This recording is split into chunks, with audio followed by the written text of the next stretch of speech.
Good evening and welcome to another episode of Que-stead-Que. What you gonna do? I don't know, but something's gonna grow. It's the Que-stead show. I thought I'd sing the full song today since we're celebrating me getting 200 and now 202 subscribers. Welcome to everybody here who is new. I never, ever thought that my channel would grow to 200 subscribers. I truly felt when I started this channel that I would get no more than, I said, maybe 10 people, if that. I never thought, because at my age, number one, I'm 60. I started this channel this time last year. So we're just about at my YouTube anniversary.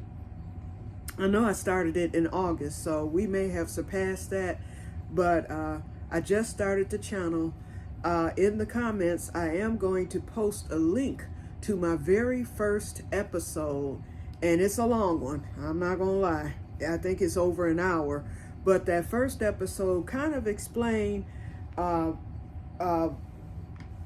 story and me, moving into this home and things like that. So episodes 1, 2, and 3, I believe, explains all of that. You might want to go back and watch those episodes, but what I'll do is I'll at least post the link to episode 1 so that you can move on to episode 2 and 3 if you're interested. But it kind of explains how I ended up in this home. I moved here in 2021 and all that stuff. But what I'm here to talk about today, and I'm going to try to keep this short. In fact, I wrote down what I'm going to say so that I will not end up getting cut off by this doggone iPhone. I have only 50 gigs left, so I don't know how far that's going to carry me. So let me move on right now. But before I do, here's the blanket, y'all. I started it last night over. I'm doing the half double crochet. Oops, I'm showing you the wrong side. This is the correct side that it'll be used on. I added 10 more stitches, so I have 100, and it's actually it's pretty long. I did 105 stitches, so it's long, very long.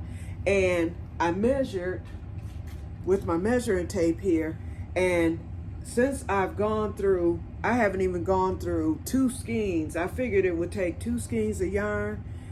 I'm going to be able to get 4 panels out of 2 skeins of yarn. And I have 8 skeins of each, which means I'm going to get probably around 16. And I'm calling these panels, which is rows of 8. So 8, all the way across. I was doing 10, but with the Q hook, it ended up being a little bit too wide, especially now that I'm doing the half double crochet. And as you can see, it's a lot thinner. It's a lot, it's a lot more drapey, but it is very warm, and it is still weighted. So it will still be a weighted blanket. It would have been even heavier if I had stuck with the single crochet, but I didn't want it to be too heavy, yet and still I wanted it to be heavy. This is going to feel like a hug, okay, when I use it. And because it's so much yarn, and I will have so much more to work with, and with the longer length and width, it's going to fit my bed if I want to use it on my bed. I'll decide once I get that blessed rest-made CPAP machine that I hear is the best of the best. Depending on how my sleep is going, I just may want this blanket on me while I'm sleeping at night. We shall see. But in the meantime, it will definitely be used out here. And I have another throw too, but I wanted something that's warm because I don't like a lot of heat in the wintertime. My heat, if I have it on 70, I'm doing good. I hate a lot of heat. So therefore, I prefer to wrap up in my Afghans and be warm that way. And that way I can breathe and I don't have to worry about, overheating and whatnot at my age. But anyway, let me get on because I've already wasted almost 5 minutes talking about that. But yep, here's the blanket, you guys. So I'll keep you updated on that. I should finish up with this within the next month or so. right on time for when the cold weather and cool weather sets in October, because you definitely need blankets then. Okay, so here we go with the topic of today.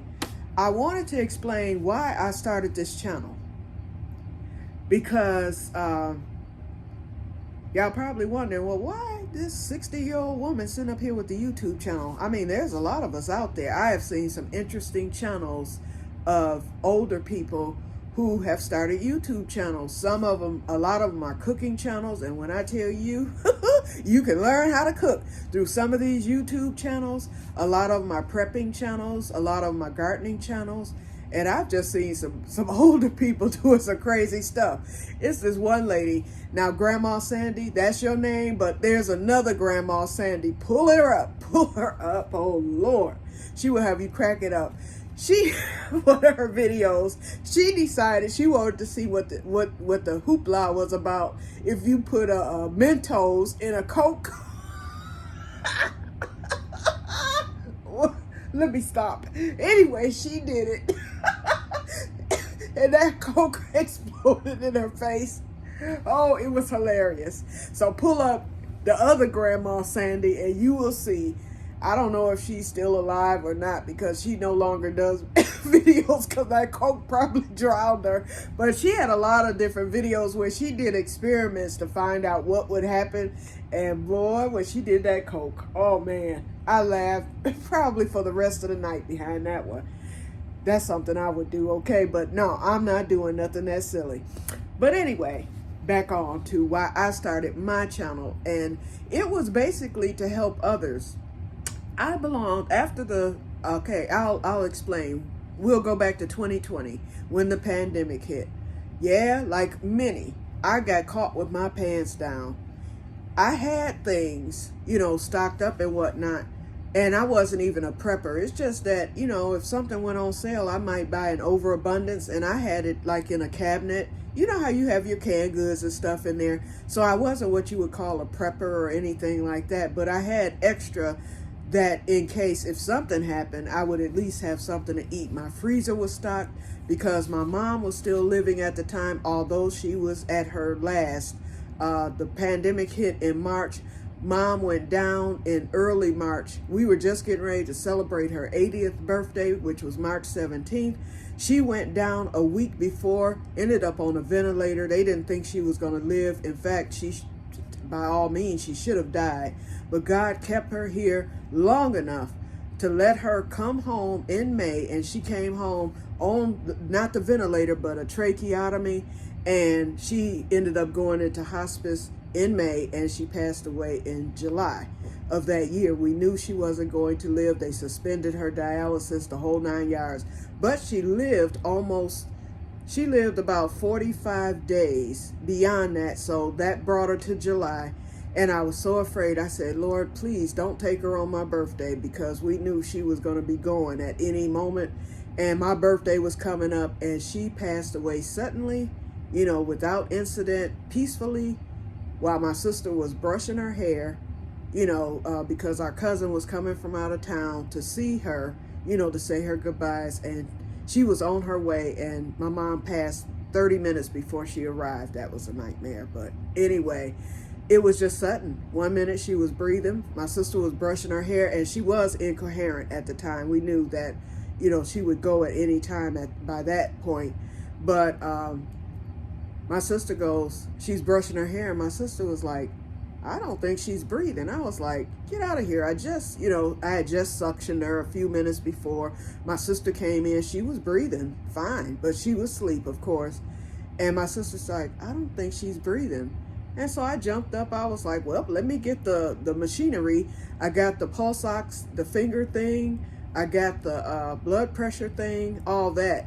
And I checked it. And when that pulse ox machine, when it was time for it to read, it was just in the squiggle swaggle. She was gone. That was it. And so, I called hospice, and they told me to let the bed down. Well, I'm going down the rabbit hole. Let me get on. But anyway, so needless to say, Mom ended up dying on the 11th, 3 days before my birthday. And my prayer was that she would not succumb on my birthday, because I said, well, I know she's going to die in July, the month of my birthday, so my birthday will be forever altered, but I didn't want it to be right on my birthday. And she died 3 days before, so I said, okay, I can make it coexist, and it's still rough, but it's not as bad as if she would have died on my birthday. But anyway, she passed, and so that ended her income, so we were just at mine. And when I purchased my home, my first home, I made sure I did it because they were telling me, oh, you would get a much higher budget if you use your mom and your income. Do it. They were telling me I could get like a 200,000. I was like, listen, no, I'm not doing that. I said, because when she passes, I said, I have to live off of the strength of my income alone. So I am not going to get in over my head. And so I bought the home off the strength of my income. So I knew, I could survive if her income was lost. And that's what happened. So but before mom passed, I was caught with my pants down because the pandemic hit.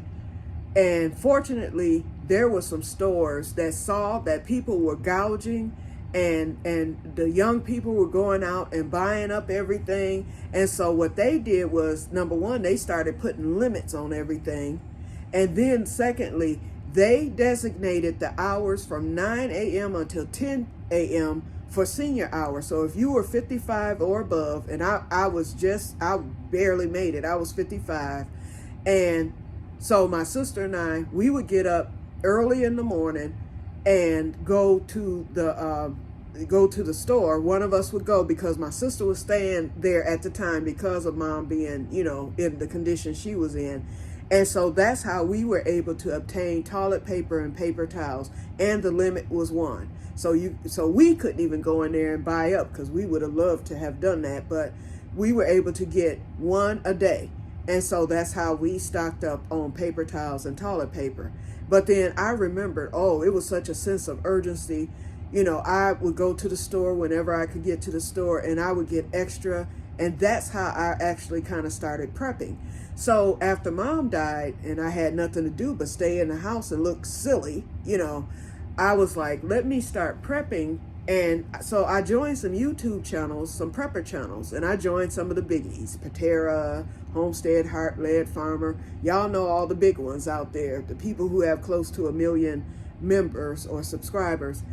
And so what I noticed the most as time went on, because I stuck with them, and I was like, I can't afford to do all this, what they're talking about, solar power and all this other stuff. I said, but I thought to myself, I'll just do what I can. So at first I was overwhelmed because I was like, I'm not getting anywhere with this. And then what I noticed was a lot of the subscribers, a lot of people were vocal. I'm never going to be vocal about what I can or cannot afford in a group, like on someone else's pages, because it got to the point people were, well, I'm glad you can afford that because I can't. And they're just complaining, and they're the killjoy of the group, while the preppers, those who could afford to do it, were doing it. And they were just being a killjoy, a lot of them. And it's not to say anything bad. I understood their frustration because I had the same frustration, but there was no way I was going to come in and make someone feel guilty for having the means of being able to do what they did. They worked hard to be able to do that. And some of these people have been prepping for 20, 30 years. And so when the pandemic hit, they were ready and they were able to build upon that. And they spoke of it and they told people what to do because all of a sudden everybody became interested in prepping. So you had people just starting out and whatnot, and they had the means to do good, and you had some who didn't have the means to do as well. So therefore, I saw that, and that's why I started the channel. I was like, these people, I didn't think they were being mean per se, saying what they said. They were just letting out their frustration. And so I had already taken a different route. I had already said, I'm going to do what I can do. And I'm not going to let it frustrate me. All I can do is take their advice and do what I can do. I knew I couldn't buy solar panels. I knew I couldn't, do all this stuff like buy chickens and plant, mounds and mounds of things. But I knew I could start seeds. That was something they suggested. I knew, and then they would come in and talk about cost saving things that you can do prepping. They said if you don't buy but 1 can of food at a time, you've done more than what you had done before. And that's what I grasped onto, and that's what I started doing. And no, yeah, it was frustrating because I said I'm not really getting anywhere. But then I found out about, in our state, they started giving out emergency food stamps. And I had never qualified for anything like that. So when my sister told me to apply, because at the time she was still working and she was a social worker through the state. And so she told me about it. I was like, Sherry, I never qualified. Don't even bother. I'm not even going to bother with it. And I didn't for about 6 months. I was adamant. I was not going to give them all my information and my business just for them to say, you're not going to get it. And my sister was like, no. She was like, it's a lot of older people who are single qualifying. She was like, I am almost certain you'll qualify. And so finally, I said, well, let me try. I'll at least try, because I'm thinking with this prepping thing, I better at least try. So I applied online, and a social worker or a caseworker contacted me an hour later. And so she looked over my information, and so all she needed was my proof of income, which I had because I already knew what I was going to need. Because the thing told you, that the application told you. So I just got everything out that I needed. I needed my bills, I needed my proof of income, and all that stuff, your business. So I did all that, and I had it ready. So when she called me, she was like, I only need this, that, and the other. I said, well, I have it. She said, snap a picture of it on your phone, and she said, and upload it. And she sent me the link. I did it, and an hour later, she called me back and told me that I was approved. And she said, we're rush sending you a card. She said, but I'm going to give you your number, so if you want to use it right away, you can. I was like, it's there already? She said, yes, and we back paid you 6 months. I wasn't even going to do that. And what the state was giving out on the emergency was $250 a month. It was $252 to be exact. $252 a month. She back paid it 6 months. Count it up, okay? I ended up getting like over $1,000. I can't even remember the exact amount, but it was so much that it jumpstarted me on my prepping. I said, I am not wasting this, because people were out there buying seafood boils. Y'all know how that was going when people were getting the stimulus and all that. Oh, and my stimulus, I put that in the bank. And I used my stimulus to purchase my big ticket items like my Dutch oven. I said, things that I know I will be able to see for the rest of my life. That's what I'm using the stimulus for. I purchased that. I ended up getting my mother's stimulus, although she had died. But because she was alive when the stimulus was activated or whatever, it just hadn't come. I was able to get her stimulus, and I was able to keep it. I inherited her stimulus. And then I inherited the monies that she had in the bank and everything. After my sister and I finished with her funeral expenses, flowers and everything, we had a nice little cushion left over from that. And so I ended up using that money for the down payment for this house.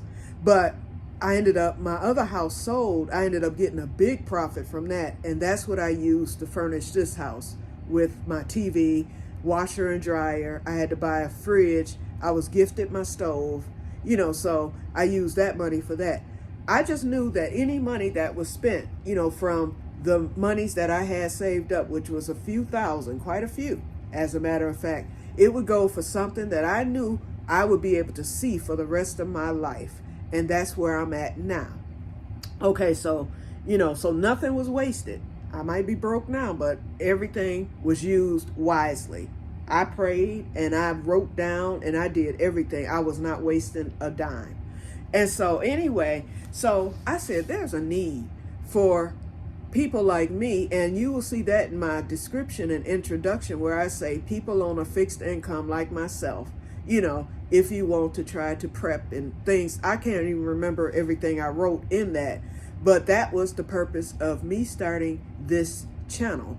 And so I said, so if any of those people in those groups happen to come across my channel, they'll say, oh, she's like me on a fixed income, so she's poor.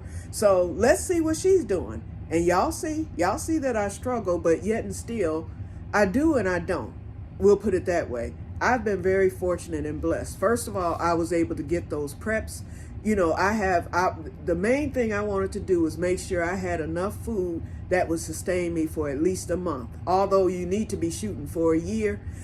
Once I got to a month, I started shooting further. I think that with what I have, with all that rice and stuff that I bought, and I mean, I have a lot of that. I concentrated on those grains.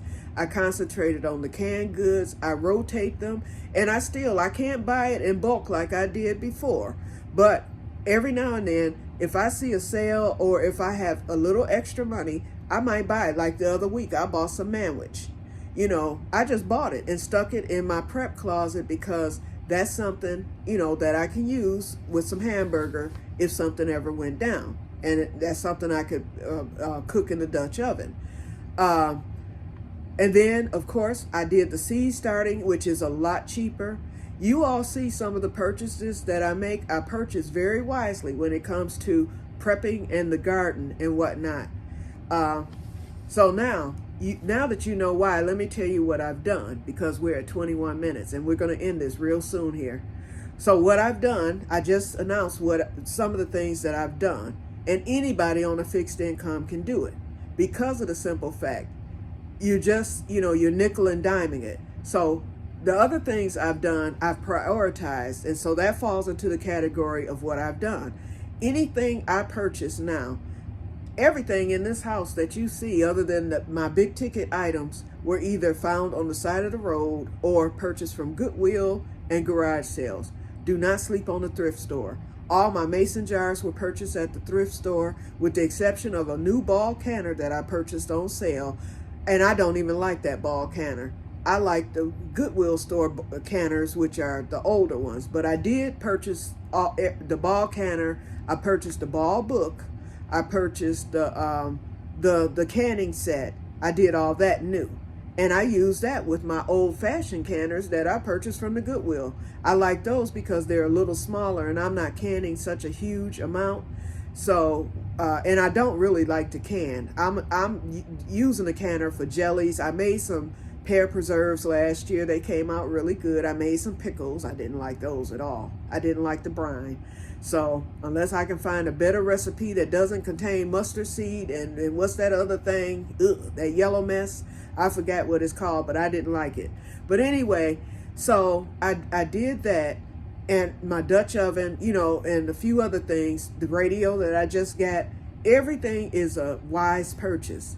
I do not do any frivolous spending other than, and yarn, even that's on sale or clearance. I'm not even purchasing that.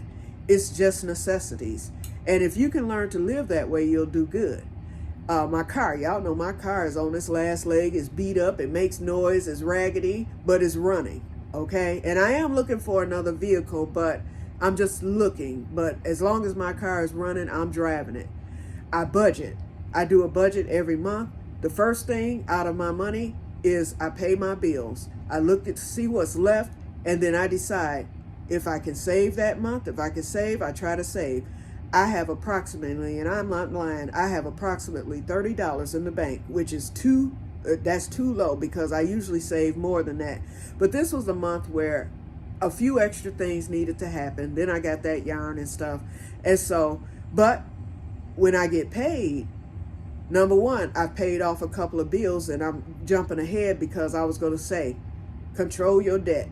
That's the main thing. But anyway, I paid off 2 debts last month. So when I get my Social Security on the 3rd of this month, those 2 bills, that money is saved. And that's well over $100 that I can save.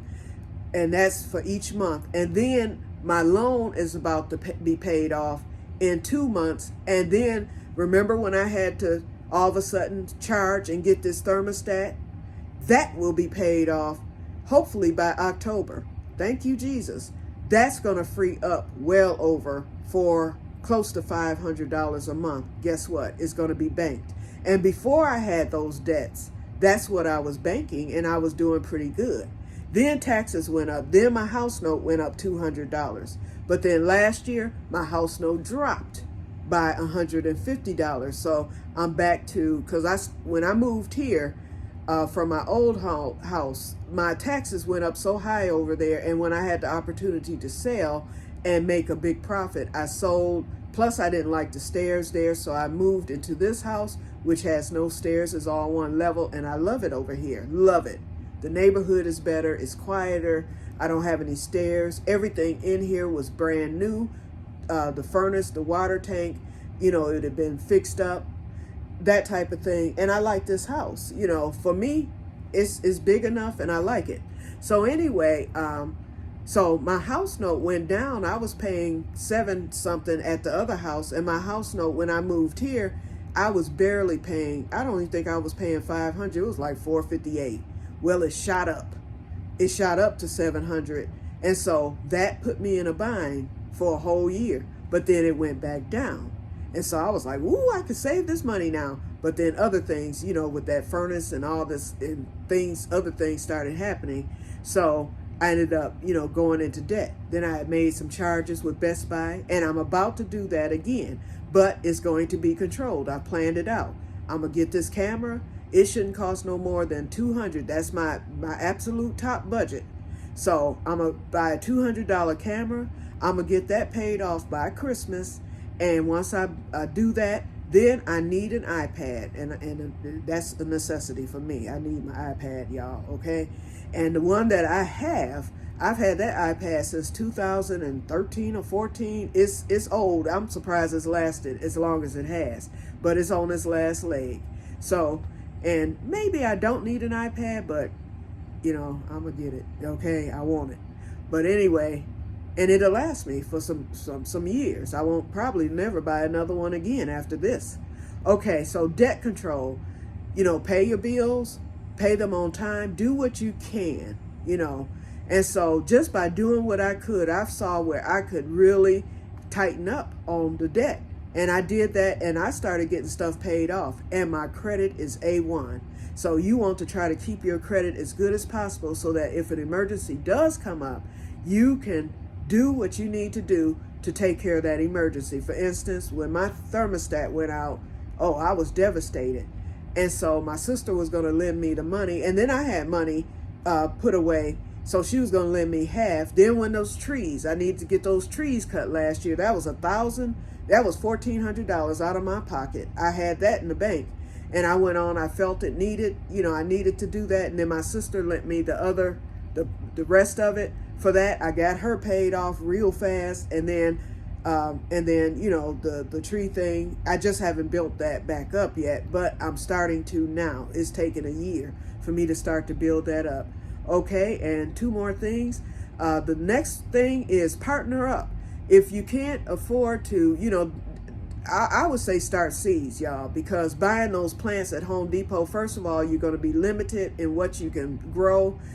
If you can try to get yourself a greenhouse, if you're in the northern climate like myself, do that, because that will allow you to grow a lot of the southern staples that normally we run out of heat to grow. So get yourself a greenhouse if you can, and partner up with other gardeners who are on a fixed income. Don't partner up with somebody who got all the money, because they're going to look at you like, where's your part or whatever.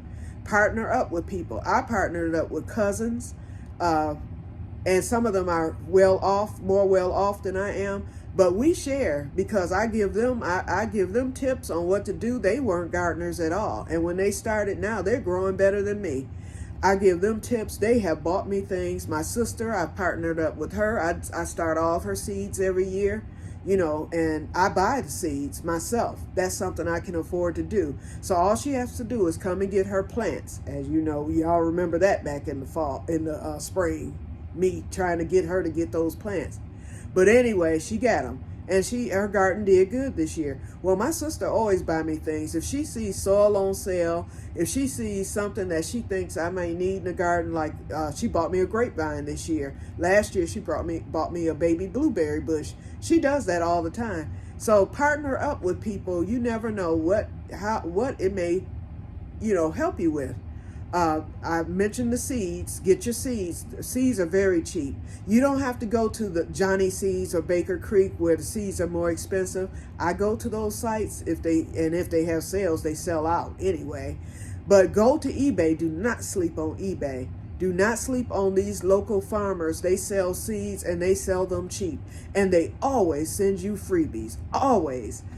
That's all I buy from now. I mean, I'll get something from Baker Creek every now and then, or M.I. Gardner.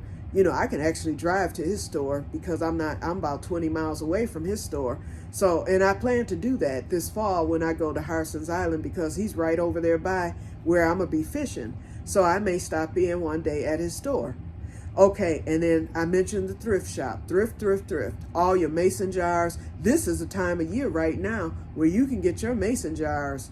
And I get my mason jars from the thrift store, bring them home, sterilize them. And your older vintage jars, I have a lot of vintage.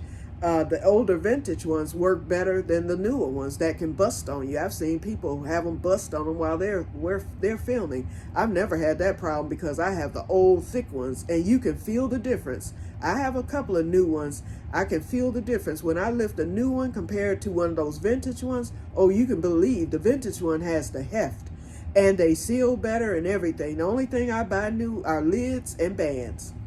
Okay, so that's it basically. So now you know.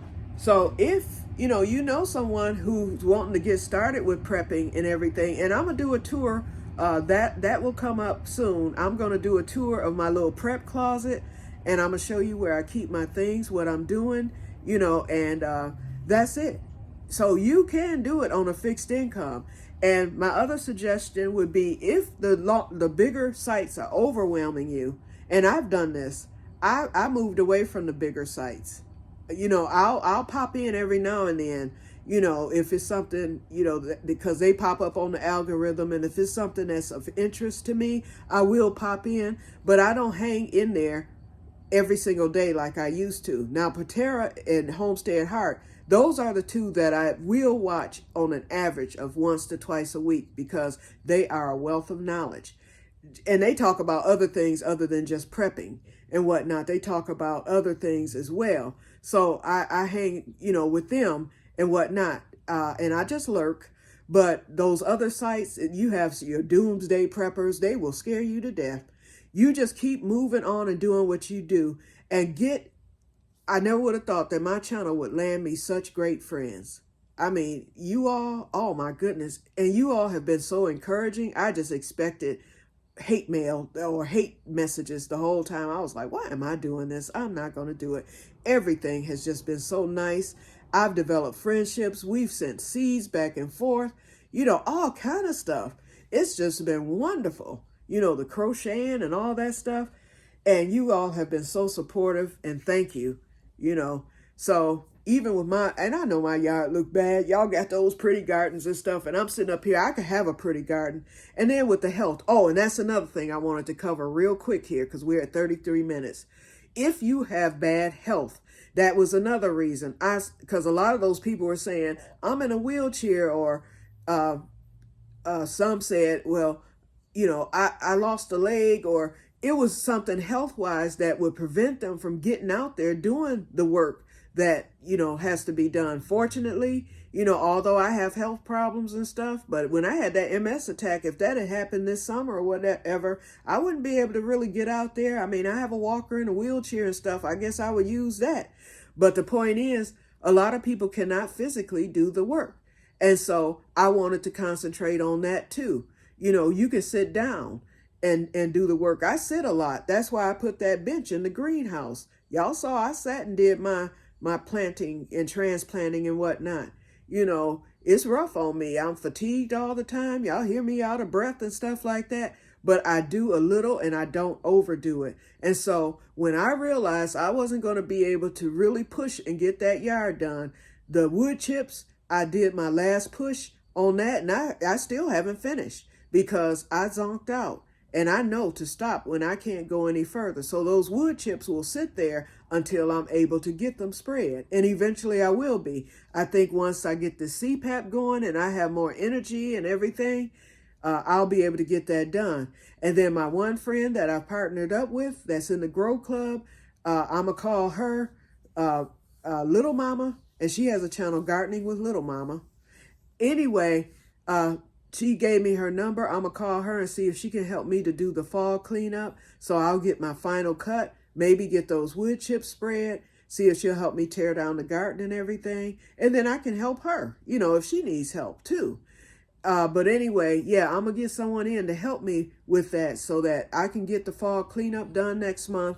And then it'll look a lot better. Then next year I can come out the gate hopping with the yard looking nicer than what it did this year, because I couldn't get the deck done. And I just didn't feel well enough. Every time I'm not feeling well, I don't always say that when I come on and whatnot, but y'all might can look at me and tell, oh, she don't seem like she feeling good today, or I might be breathing hard, or, every day I'm not feeling the best, and I don't overdo it, And so now it looks as if I'm getting ready to see the pot of gold at the end of the rainbow with the CPAP and all that, and with my new light. And that's another thing. I'm splurging for the new light next month.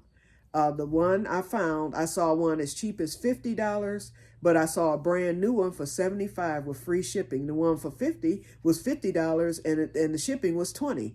I'm still spending almost $75. So I'm getting that new one. And it's the big one. So with that coming next month and, the CPAP and stuff, I think I will feel like a new person. I've got to feel better because I'm at rock bottom. Okay, you guys, so I'm off of here because I might be out of storage, but it at least let me finish. So hopefully I can get it uploaded and it don't cut me off. So I will talk to you guys later, and may God bless you all. Please respond and tell me what you're doing. If you're on a fixed income too, it might be something that you're doing that I don't know about that could help me. So I will talk to you guys later, and may God bless you all. Keep growing. Don't give up. Keep doing it. Woohoo! And get on that spice train, y'all. All right. Bye-bye.